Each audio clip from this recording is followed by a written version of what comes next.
Have you heard of the game Bitlife? It's a text-based game that you download on your phone that lets you make choices and develop your bit life by aging them up. I found it while looking for a game to occupy myself during a 6-hour flight, and against all odds, I got hooked to it. I'm not much of a gamer unless you count Candy Crush, but for some reason this game really drew me in. All the options and unique scenarios just kept me coming back for more. My first bit life died as a mid-level salesman. The next was a famous musician.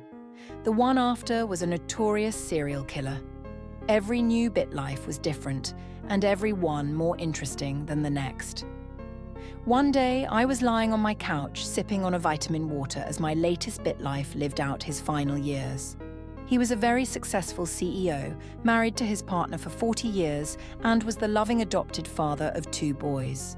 The Black Death screen popped up as I aged him up one last time. Gary Newell died at the age of 82.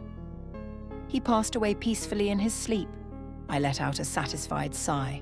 Gary lived a very fulfilling, very successful life. I took another sip of my water, letting the silence of my apartment envelop me for a few moments. I checked the time. 9:18 p.m. Enough time for me to start a new life. I clicked the little sperm icon to start again. My phone froze, the screen becoming unresponsive for a few seconds. Frustrated, I locked and unlocked the screen to try to get it to work again. It flickered back to life, the app opening again. I gasped as double-checked the new name. Rita Thatcher. The exact same name as me. I let out a laugh, trying to imagine what the chances are that the random name would be mine. I decided I was going to give little Rita the best life possible, make her a CEO or a famous painter, maybe even a movie star. Feeling excited, I took a look at the information screen. I was born a female in Glasgow, UK. My eyes went wide as I double-checked the location. I was born in Glasgow. My excitement slowly faded to a dull sense of dread as I continued to read. Born 28th November. Same day as me. The feeling of dread grew as I read the names of the parents. David Thatcher, writer, age 29. Willow Thatcher, police officer, age 27. Those are my parents' names. My dad was a writer and my mum was a police officer back in those days. I quickly did the math, and the ages also matched. With shaking hands, I clicked age up. Age 1 year. My mother and father had a baby boy named Jensen. My blood turned to ice as I read the text again.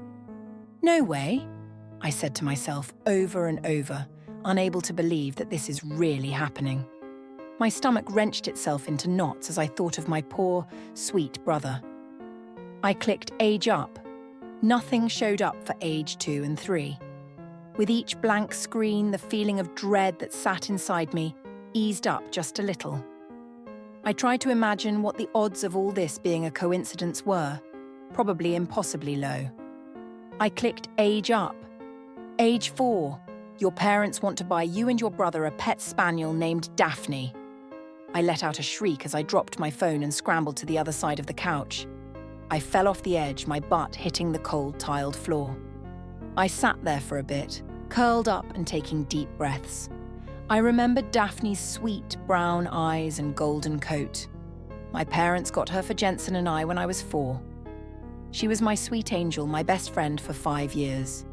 I sat on the floor for a few seconds more as the weight in my stomach eased up enough for me to get up. I went to the kitchen, grabbed a glass from the cabinet, and poured myself some water.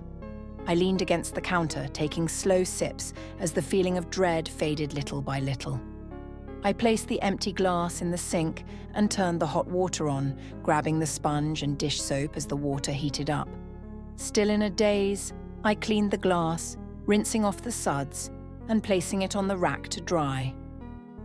I think I'm just tired, overworked and delusional from working a double shift. I'll just turn off the game and go to bed.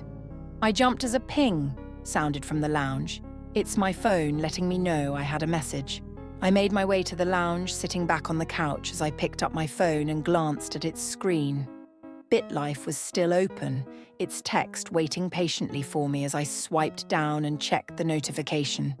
It was from Bitlife. "Don't leave just yet," it said. "You must be losing your mind, Rita," I told myself as I clicked age up, bracing myself for whatever came next. "It's just a game," I tried to tell myself. It didn't help. Age, 6 years. My dad is now addicted to alcohol. I tried to lock the phone, my hands fumbling over the button over and over in a panic. The screen refused to lock, the text becoming blurry as I started to cry. In frustration, I threw my phone across the room. It gave a loud crack as it bounced against the wall, its screen ripping off and hanging from the main body. The phone started pinging, slowly at first, but picking up speed until it became a torrent of noise. Mechanically, I made my way over to it, delicately picking up the screen as its cabling snapped off and left the main body behind. Impossibly, notifications flooded across the top of its lit screen. "Don't leave just yet, Rita," it said, all from Bitlife. I watched as they flickered by. Suddenly they stopped, one final message popping up from the text app. It was from my dad. "Keep playing, Rita." I clicked age up. Age 7 years. My brother Jensen died at the age of 6. My eyesight became more blurry as tears flowed down my face. He died in a car crash. My dad was driving that car. He picked him up from nursery school and was on his way to pick me up from my school when it happened. It was a head-on collision. The police found my dad over the limit, and halfway across the other lane, another notification, this time from my mom. "Keep going." Numbly, I clicked age up. Age, 8 years. My mom died at the age of 35. The phone's speakers came to life from the other side of the room, giving me a start. 2 voices flooded out of it. It's been years, but I recognized my parents' voices. It started out hushed, both of them whispering to each other so as to not wake little Rita. Soon the voices grew louder and louder, filling the living room as they screamed angrily at each other. I cupped my ears, trying to drown out the sounds.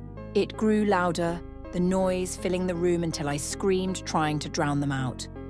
Suddenly it stopped. A door slammed and the sound of heavy footsteps marched away.